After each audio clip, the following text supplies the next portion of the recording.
आज हम पढ़ेंगे diagnostic algorithm for drug sensitive TB. हम पहले भी पढ़ चुके हैं कि जो टीबी का ट्रीटमेंट है अब न्यू गाइडलाइंस के हिसाब से 2 पार्ट्स में डिवाइड किया गया है। एक तो ड्रग सेंसिटिव टीबी केसेस और एक होता है ड्रग रेजिस्टेंट टीबी केसेस। ठीक है, जो ड्रग सेंसिटिव टीबी केसेस होते हैं उसके बारे में हम ये डायग्नोसिस पढ़ेंगे कि कैसे डायग्नोस करना है जो ड्रग सेंसिटिव टीबी केसेस होते हैं उसको।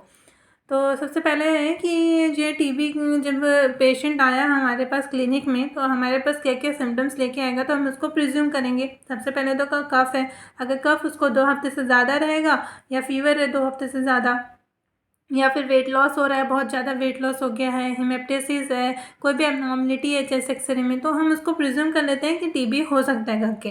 ठीक है, फिर उसके बाद में हम क्या करेंगे कि उसको फर्दर कंफर्म करना है हमको कि उसको टीबी है कि नहीं है। फर्दर हम डायग्नोस करेंगे। कैसे करेंगे? जो है स्प्यूटम स्मीयर एग्जामिनेशन करके स्प्यूटम स्मीयर एग्जामिनेशन करेंगे।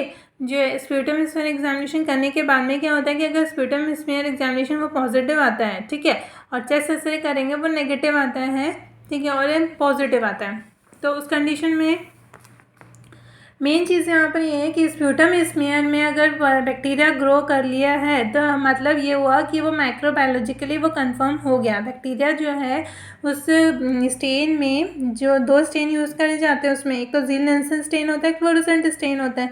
तो उसमें वो बैक्टीरिया जो है एसिड फास्ट बेसिलाई जो है या माइकोबैक्टीरियम ट्यूबरकुलाई है वो ग्रो कर लिया। उसने ग्रो करने के कारण क्या हुआ कि वो वहाँ पर हमको वो माइक्रोबायोलॉजिकली वो कंफर्म हो जाएगा कि हाँ इसमें बैक्टीरिया है करके। ठीक है, अगर स्प्यूटम स्मीयर में अगर पॉजिटिव आता है तो अगर स्प्यूटम स्मीयर जो होता है इसमें चेस्ट एक्सरे करेंगे। चेस्ट एक्सरे करने के बाद में स्प्यूटम स्मीयर नेगेटिव है और चेस्ट एक्सरे पॉजिटिव है। ठीक है, चेस्ट एक्सरे क्या हुआ? नेगेटिव है। मतलब जब हमने चेस्ट एक्सरे करे उसमें एक में नेगेटिव है एक में पॉजिटिव है। मतलब अगर सपोज करिए कि जो स्प्यूटम का टेस्ट किया, ठीक है, स्प्यूटम का टेस्ट करने के बाद में स्प्यूटम भी नेगेटिव है, चेस्ट एक्सरे भी नेगेटिव है, दोनों में नहीं हमको दिख नहीं रहा है कि उसको टीबी है करके, लेकिन क्लिनिक में जब आया और जो सिम्टम्स थे वो क्लिनिक में आने पे वो पूरे सिम्टम्स सजेस्ट कर रहे हैं हाईली सस्पिशियस है, मतलब बहुत ज़्यादा इन्हें इंडिकेट कर रहे हैं कि उसको टीबी है करके। तो उस कंडीशन में और अगर नेगेटिव है, स्प्यूटम स्मीयर नेगेटिव है लेकिन चेस्ट एक्सरे में हमको कोई अबनॉर्मलिटी अगर दिख रही है तो उस कंडीशन में हम दोनों केस में हम बोलेंगे कि सीबी नेट करने के लिए। इससे पहले हमने पढ़ चुके हैं कि सीबी नेट क्या होता है। सीबी नेट जो होता है cartridge base nucleic acid amplification test है। ठीक है ना, ये एक रैपिड मॉलिक्यूलर डायग्नोस्टिक टेस्ट है जो कि पीसीआर टेस्ट है, पॉलीमरेज चेन रिएक्शन। ये रिफैम्पिसिन ड्रग जो होता है उसके लिए रेजिस्टेंट होते हैं जो केसेस, तो उनके लिए सीबी नेट किया जाता है। ठीक है, अब अगर किसी को कफ 2 हफ्ते से ज़्यादा है उस केस में भी सीबी नेट करने के लिए एडवाइस किया जाता है।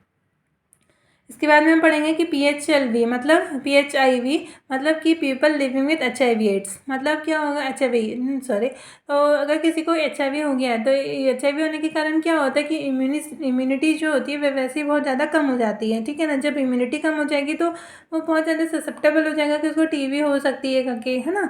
तो उस कंडीशन में क्या होगा कि उसको भी हम एडवाइस करेंगे कि आप CB नेट करवाइए। अगर उसको सिम्टम्स हो रहे हैं टीबी के, प्रिज्यूम कर रहे हैं हम कि उसको टीबी के सिम्टम्स हैं, तब जाके हम उसको सीबी नेट का एडवाइस करेंगे। ठीक है, उसके बाद में सीबी नेट एडवाइस करने के बाद में क्या होता है कि जो माइकोबैक्टीरियम ट्यूबरकुलाई हमको पॉजिटिव भी मिल सकता है और नेगेटिव भी मिल सकता है। ठीक है, अगर हमको वो पॉजिटिव है मतलब हम सीबी नेट टेस्ट कर रहे हैं उसमें अगर हमको माइकोबैक्टीरियम ट्यूबरकुलाई मिलता है तो वो फर्स्ट केस क्या होगा? एक तो रिफैम्पिसिन सेंसिटिव, मतलब जो रिफैम्पिसिन ड्रग है उसके लिए अगर माइकोबैक्टीरियम ट्यूबरकुलाई जो बैक्टीरिया है वो सेंसिटिव होगा तो उस कंडीशन में वो हमको माइक्रोबायोलॉजिकली कंफर्म हो जाएंगे कि हाँ इसमें बैक्टीरिया है, कंफर्म हो गया। ठीक है, और जो जो रेजिस्टेंट होते हैं रिफैम्पिसिन ड्रग के लिए टीबी पेशेंट, ठीक है ना, जिनमें कोई इफेक्ट नहीं पड़ता, रिफैम्पिसिन ड्रग दिया उससे उसको कुछ इफेक्ट नहीं पड़ा, दैट मीन्स वो ड्रग रेजिस्टेंट हो गए, ड्रग रेजिस्टेंट टीबी केसेस में आ गए। तो हमने उसको क्या करेंगे, हम उसको फर्दर रेफर करेंगे किस चीज़ के लिए? DRTB जो है उसके मैनेजमेंट में रेफर कर देंगे। ठीक है, अब उसके बाद में आते हैं कि रिफैम्पिसिन इंडेटर्मिनेट। ठीक है, इंडेटर्मिनेट मतलब कि ना ही वो सेंसिटिव है ना ही वो रेजिस्टेंट है। ठीक है, वहाँ पर हम इंडेटर्मिनेट है, वो पता ही नहीं चल रहा है कि वो सेंसिटिव है कि रेजिस्टेंट है। तो उस केस में क्या होगा कि हम उसको फिर से CB नेट करने के लिए बोलेंगे सेकेंड सैंपल लेकर के, ठीक है। जब सेकेंड सैंपल लिया उन्होंने, उसके बाद में जब जो है सेकेंड सैंपल इस रिटर्न का लिया, उसके बावजूद भी अगर वो इंडिटर्मिनेट है तो फिर हम बोलेंगे कि फ्रेश सैंपल लीजिए। किस चीज़ के लिए? लाइन प्रोब ऐसे के लिए हमको, क्योंकि अभी जो CB नेट होता है वो रिफेम्पिसिन ड्रग के लिए होता है सिर्फ, है ना, जो रेजिस्टेंट होता है। तो अब हम, क्योंकि उसमें 2 बार हमने सैंपल लेके कर लिए हैं, तभी भी वो इन्हें पता नहीं चल पा रहा है कि 2 बार हो गया रिफेम्पिसिन ड्रग के लिए। अगर वो कि रेजिस्टेंट होता है तो वो अभी पता चल जाता, लेकिन अगर 2 बार में वो नहीं पता चल रहा, तो हो सकता है कि वो आइसोनाइजाइड जो है ड्रग के लिए भी रेजिस्टेंट होगा। इस वजह से हम क्या करेंगे कि लाइन प्रोब ऐसे करेंगे। जो लाइन प्रोब ऐसे होता है ना, वो रिफेम्पिसिन प्लस आइसोनाइजाइड जो होता है दोनों ड्रग के लिए रेजिस्टेंट होता है। जो दोनों ड्रग के लिए रेजिस्टेंट TB केसेस होते हैं ना, उसके लिए हम लाइन प्रोब ऐसे टेस्ट करते हैं, ठीक है। ये हो गया। उससे हम रिफेम्पिसिन इंडिटर्मिनेट जो होता है ये केसेस के लिए LPA करेंगे। अब उसके बाद में क्या होगा कि जब कभी भी माइकोबैक्टीरियम ट्यूबरकुलाई अगर हमको सपोज करिए कि नेगेटिव है, मतलब बैक्टीरिया नहीं मिल रहा है, ठीक है, CB नेट करने के बाद में वहाँ पर बैक्टीरिया नहीं मिला, तो उस कंडीशन में क्या बोलेंगे कि जो हम उसको अल्टरनेट डायग्नोसिस करने के लिए बोलेंगे, कुछ और डायग्नोसिस करो, डायग्नोस्टिक टेस्ट करो, और फिर उसके अंदर रिफ़र टू द स्पेशलिस्ट के पास में रिफ़र कर दीजिए या फिर क्लिनिकल डायग्नोसिस फिर से फर्दर जो है उसको क्लिनिक में डायग्नोस करो फिर से, ठीक है। ये चीज़ हो गया ड्रग सेंसिटिव TB केसेस के लिए। अब हम इसके बारे में बात करेंगे कि new initiatives under the NTEP, जो नेशनल ट्यूबरकुलोसिस एलिमिनेशन प्रोग्राम है, उसमें जो न्यू इनिशिएटिव्स लिए गए हैं वो क्या क्या हैं। सबसे पहला है निक्षय पोषण योजना। इससे पहले हमने पढ़े थे कि निक्षय जो है, अभी हमने पढ़े थे कि निक्षय जो है वो एक ICT based surveillance monitoring software है। मतलब एक सॉफ्टवेयर है जिसमें कि TB पेशेंट को रजिस्टर किया जाता है और मॉनिटरिंग की जाती है, ठीक है ना, कि वो जो डॉट्स हैं ट्रीटमेंट है वो प्रॉपर ले रहे हैं कि नहीं ले रहे हैं, कंप्लीट ड्यूरेशन का कंप्लीट कर रहे हैं कि नहीं कर रहे हैं, वो चीज़ सब मॉनिटर की जाती है निक्षय सॉफ्टवेयर में, ठीक है। अब निक्षय सॉफ्टवेयर जो होता है फिर उसके उसी के नाम को कंटिन्यू कर दिया, निक्षय पोषण योजना। पोषण से नाम पता चल रहा है कि पोषण करना है, मतलब क्या होगा कि पोषण करने के लिए क्या न्यूट्रिशन की ज़रूरत होती है, ठीक है ना। तो न्यूट्रिशनल इंसेंटिव जो होता है, हर एक TB पेशेंट जो होते हैं नोटिफाई किए जाते हैं, उनको न्यूट्रिशनल इंसेंटिव दिया जाता है, मतलब कि उनको न्यूट्रिशन की कमी ना हो, तो उस वजह से क्या होगा कि उनको पैसे दिए जाते हैं। इंसेंटिव मतलब पैसे दिए जा रहे हैं। प्लेन एरियाज़ में 500 रुपीज़ दिए जाते हैं और ट्राइबल हिली एरियाज़ में 750 रुपीज़ दिए जाते हैं, ठीक है। और ये जो निक्षय पोषण योजना है ना, ये एक्सटेंडेड ग्राम स्वराज अभियान के अंडर में है, ठीक है।